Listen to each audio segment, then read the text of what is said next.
فرمایا انسان تو اپنی ابتدا پر غور کر، اپنی بنیاد پر غور کر. من نطفت نمشاج، تجھے ملے ہوئے پانی سے بنایا.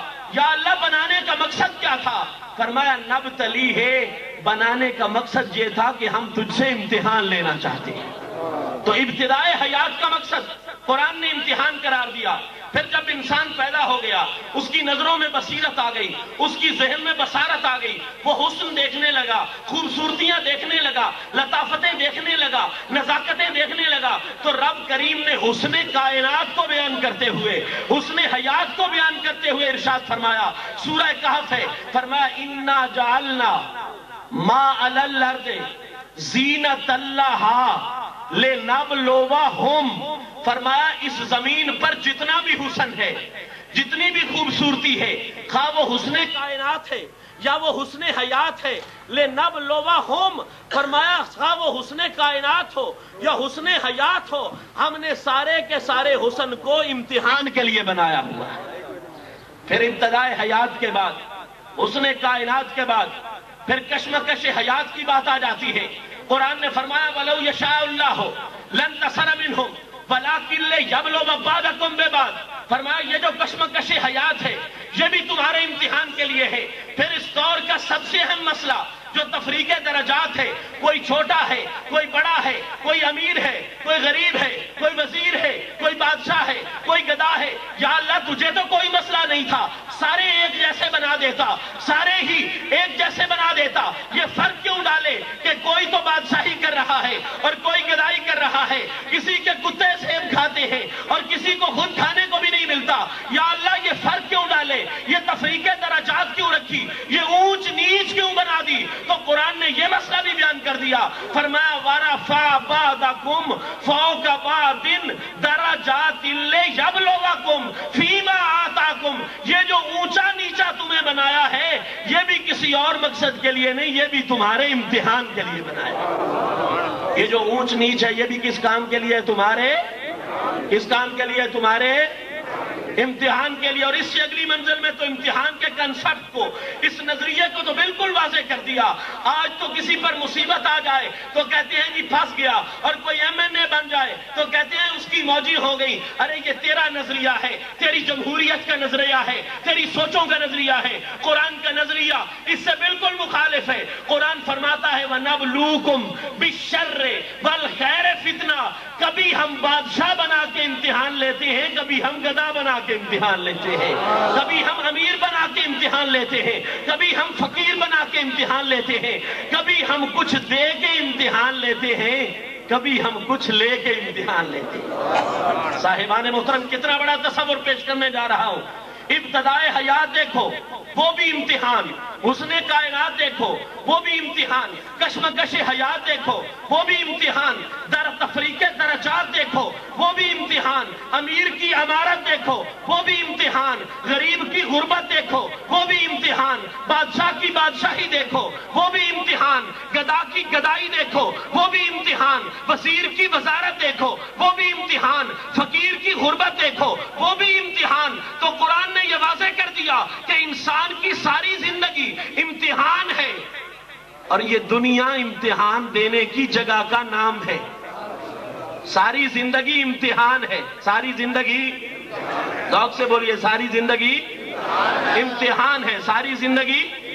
اور یہ دنیا امتحان دینے کی جگہ کا نام ہے، یہ دنیا امتحان دینے کی جگہ کا.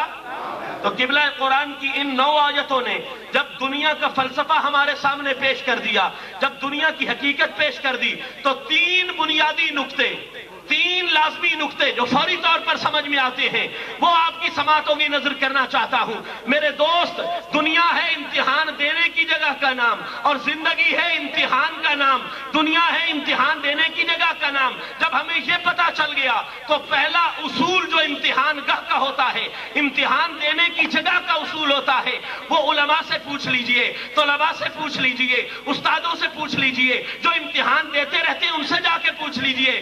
پہلا اصول امتحان گاہ کا یہ ہوتا ہے کہ امتحان گاہ میں کام کیا جاتا ہے، آرام نہیں کیا جاتا.